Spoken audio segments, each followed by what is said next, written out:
Dans 10 minutes, vous aurez compris le pourquoi et le comment de Bitcoin. J'ai fait une vidéo en plongeant 3 youtubeurs dans une situation totalement factice. Mon objectif, c'est vraiment de comprendre avec des rôles simples le pourquoi de Bitcoin. Donc je vais illustrer en 3 phases. Déjà la banque classique, ensuite la détention de l'or et Bitcoin.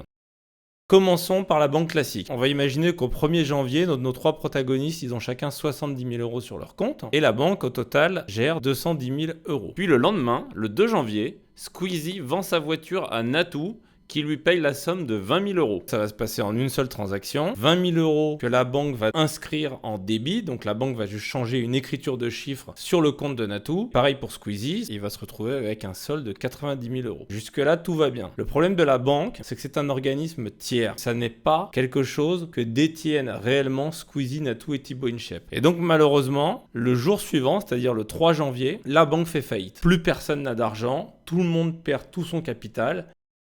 Nos youtubeurs envisagent alors la deuxième solution qui est la détention d'or. Dans ce cas-là, il n'y a plus de dépendance à une banque tierce. Plus aucun risque par rapport à une faillite bancaire. Donc là, on va refaire le cas. C'est toujours Squeezie qui vend sa voiture à Natou pour cette fois la somme de 2 lingots d'or. Natou ôte 2 lingots et les donne à Squeezie qui en a donc maintenant un total de 9, Natou 5 et Thibaut toujours 7 qui était la situation de départ. Et il faut bien noter qu'avec ce système, on a une limite de 21 lingots au total. On ne peut pas créer plus d'or que ce qui existe sur Terre. Donc dans ce cas simplifié, il existe 21 lingots sur Terre. À aucun moment, Thibaut ne peut inventer des lingots. Au pire, il peut les perdre, se les faire voler, mais le total doit rester toujours à 21, qui est le maximum de lingots sur Terre. Cette solution présente de nombreux avantages, mais le problème principal, c'est que si demain la voiture ne vaut plus 2 lingots, mais 1 lingot et demi, et bien dans ce cas-là, il faut aller couper un lingot en deux. Et là, c'est compliqué parce qu'il faut faire appel à une fonderie. Si jamais la vente doit se faire à distance entre Natou et Squeezie, je ne peux pas envoyer un lingot par voie postale facilement et sans risque.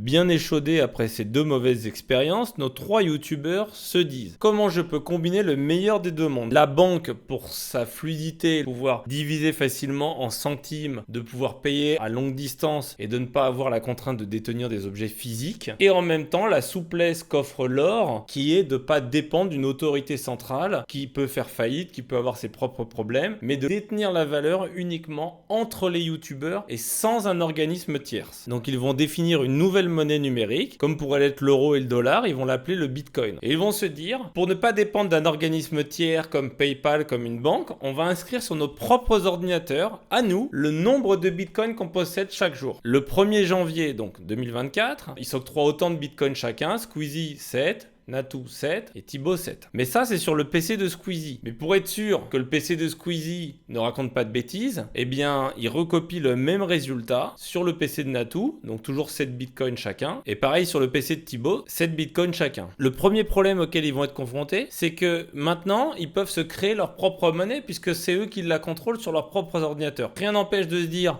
Squeezie, il veut 2 bitcoins de plus au départ, comme Monopoly où on irait piocher des billets en plus. Et puis Natou, elle va dire, moi aussi je veux 2 bitcoins en plus. Et puis Thibaut va dire pareil. Sans arrêt, ils vont pouvoir se rajouter des bitcoins. Donc ça, c'est pas ce qu'ils veulent, puisqu'ils veulent conserver une rareté. Ils veulent qu'il y ait une limite, comme par exemple pour l'or, de 21 lingots. Donc pour ça, ils vont créer dans le programme informatique une limite à 21. Là par exemple, Squeezie, on va lui remettre ses 7. Pareil pour Natou. Et du coup, on voit que Thibaut, il peut pas en rajouter maintenant. Ils sont tous bloqués à un maximum de 21 bitcoins qui se répartissent entre eux. Et ça, c'est vraiment primordial parce que c'est ce qui va permettre en fait de limiter ce qu'on appelle la supply, c'est-à-dire limiter le nombre total de bitcoins qui circulent. Donc cette partie du programme, elle va être présente sur tous les ordinateurs, c'est-à-dire sur celui de Natou, de Thibaut et de Squeezie. Ça va leur garantir d'avoir une limite infranchissable qui va éviter de s'inventer des bitcoins, de s'inventer de l'argent, de créer du nouvel argent à partir de rien. Nos 3 youtubeurs ont donc un programme qui leur paraît correct et qu'ils ont donc dupliqué sur les 3 ordinateurs. Maintenant, ils vont se dire, ok,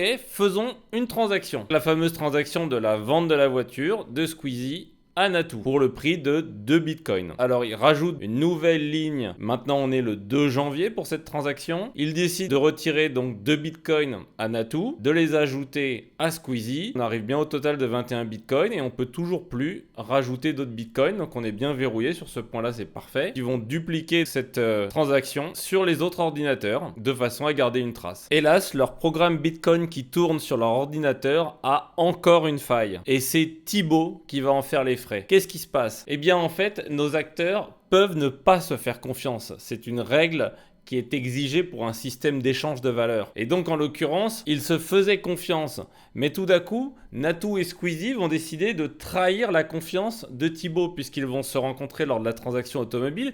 Ils vont se dire, ma foi, Thibaut, il a 7 bitcoins au départ, mais si on lui en donnait que 3, on lui en supprime 4, eh bien nous, ça nous en fait 2 de plus chacun, donc 2 de plus pour Natu, 2 de plus pour Squeezie, donc ça fait 9, 9 et 3 pour Thibaut. Mais le lendemain, pour que ce soit cohérent avec la transaction de la voiture, évidemment, Thibaut, il a toujours ses 3 bitcoins, Natu passe à 7 et Squeezie à 11. Et on a bien le même affichage sur le PC de Natu. Donc on a le PC de Natu et le PC de Squeezie qui affichent 3 bitcoins pour Thibaut, alors que le PC de Thibaut, lui, affiche toujours les 7 bitcoins, puisque lui, il sait pas pirater ses propres comptes. Mais comme Thibaut n'est plus qu'une minorité, puisqu'il représente plus qu'un seul des 3 protagonistes du réseau Bitcoin, alors automatiquement, il doit s'avouer en erreur et donc le système est complètement bancal. Et donc il faut revoir ce qu'ils ont tenté de mettre en place. Le but est donc maintenant de sécuriser chaque groupe de transactions. Donc chaque groupe de transactions, c'est ça. Par exemple, une le 1er janvier, une le 2 janvier. Ces groupes de transactions, on les appelle des blocs. Dans un premier temps, l'idée c'est qu'on va leur donner un identifiant. C'est un nombre. Ce nombre, il est calculé d'après tous les éléments qui figure dans le bloc, c'est-à-dire le nombre de bitcoins qu'a chaque protagoniste et la date. Cet identifiant sera recalculé chaque jour avec la nouvelle situation des transactions du jour. Là, on voit bien que les deux identifiants sont totalement différents. Ici, on a un identifiant qui finit par 404 et cet identifiant, il est tout à fait différent si les bitcoins sont répartis différemment. Par exemple, là, il y en a 7 pour Thibaut, 5 pour Natu.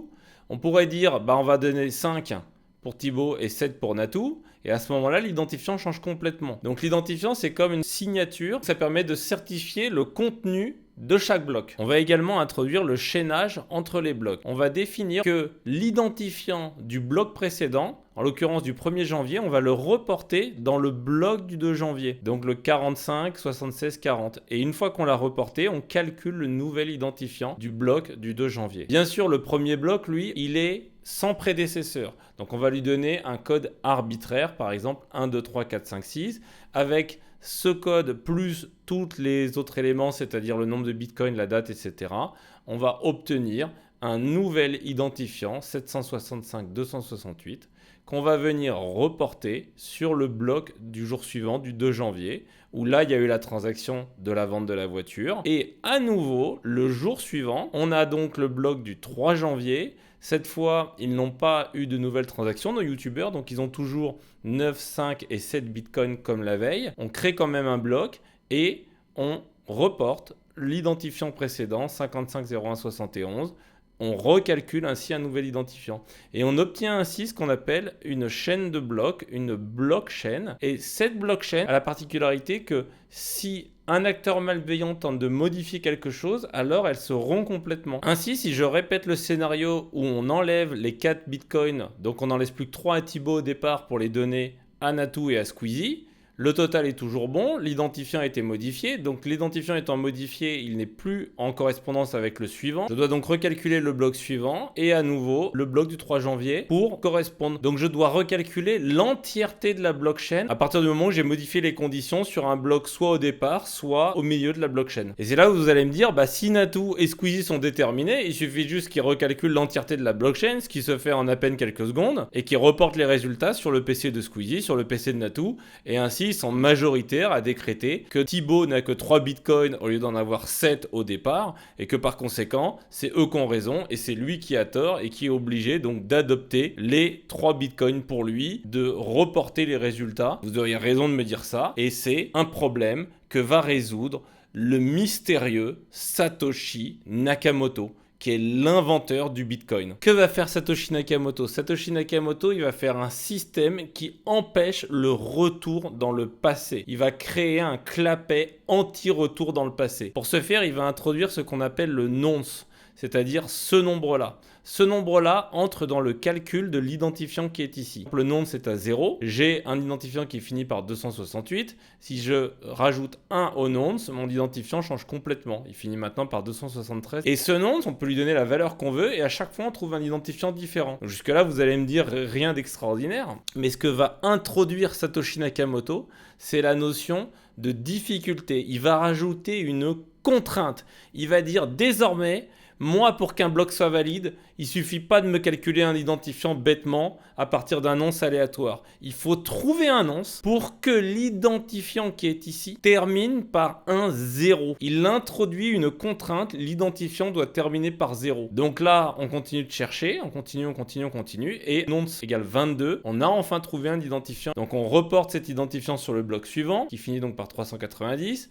et on calcule à nouveau tous les nonces possibles jusqu'à trouver un identifiant qui finit par 0. Le bloc suivant, donc le 3 janvier, pareil, on reprend l'identifiant du bloc précédent, ici qui termine par 140, le nonce, on le redémarre, et on reteste et on trouve un nonce à 15 pour terminer par 0. Jusque-là, ça paraît assez rapide. Mais Satoshi Nakamoto va dire on va corser la difficulté, ce qu'on appellera la difficulté de minage. Il va dire, vu que là ça a été trop rapide et que dans mon exemple, il y a un bloc qui est calculé tous les jours, alors il faut que ça dure 24 heures. Donc on va rendre la difficulté plus grande. Au lieu que ça termine par 1 0, eh bien on va dire que ça doit terminer désormais par 2 0. Les identifiants valides devront terminer par 2 0, sans quoi ils seront rejetés. Donc on va remettre au calcul les ordinateurs de nos 3 youtubeurs qui vont chercher jusqu'à trouver 0 0. Là déjà on voit qu'on doit aller beaucoup plus loin. On l'a trouvé à 61. Bloc suivant, on cherche et on va finir par le trouver. Alors je ne sais pas, je teste avec vous là. En tout cas, il va y avoir une moyenne. Là, on va être à 219 et on va trouver double 0. On cherche pour le suivant. Toujours pareil, on reporte l'identifiant précédent et on recalcule. On a une moyenne entre 61, 79 et 219 pour trouver ces identifiants à 2 0. C'est encore trop rapide. Que dit Satoshi Nakamoto? Il dit on rajoute un cran de difficulté de minage et cette fois, on passe à 3 0. Et on recalcule. Alors évidemment, on ne va pas recalculer tous les blocs. Une fois qu'ils sont calculés, mais on va définir une fois une difficulté de minage qui permet en moyenne de mettre une journée pour miner les blocs. Ça, c'est dans mon exemple. Dans la réalité de Bitcoin, c'est toutes les 10 minutes. Et une fois qu'il est calculé, il est inscrit dans la blockchain. Il est donc inscrit sur tous les ordinateurs et on n'y touche plus jamais. On a trouvé un nonce à 1450 pour avoir un identifiant qui finit par 3 0. Eh bien, le jour suivant, le 2 janvier, on va relancer donc. Et pour le troisième bloc, on continue, on recalcule pour trouver 3 0. Avec ce système, il n'est plus jamais possible pour aucun de nos acteurs malveillants ici de recalculer la blockchain. Parce qu'on se rend bien compte que si en moyenne, il faut 24 heures pour calculer chaque bloc, alors le temps de calculer, là dans mon exemple, les 3 blocs du 1, 2 et 3 janvier, eh bien on en sera déjà au 6 janvier. Il aura toujours un gap de retard à combler. En l'occurrence, là s'il voulait refaire la blockchain qu'à 3 jours, il aurait toujours 3 jours de retard. C'est que ce sont des ordinateurs qui sont sollicités à pleine puissance et qui sont dans le vrai réseau Bitcoin très nombreux, répartis dans le monde entier. Pour recréer la vraie blockchain Bitcoin,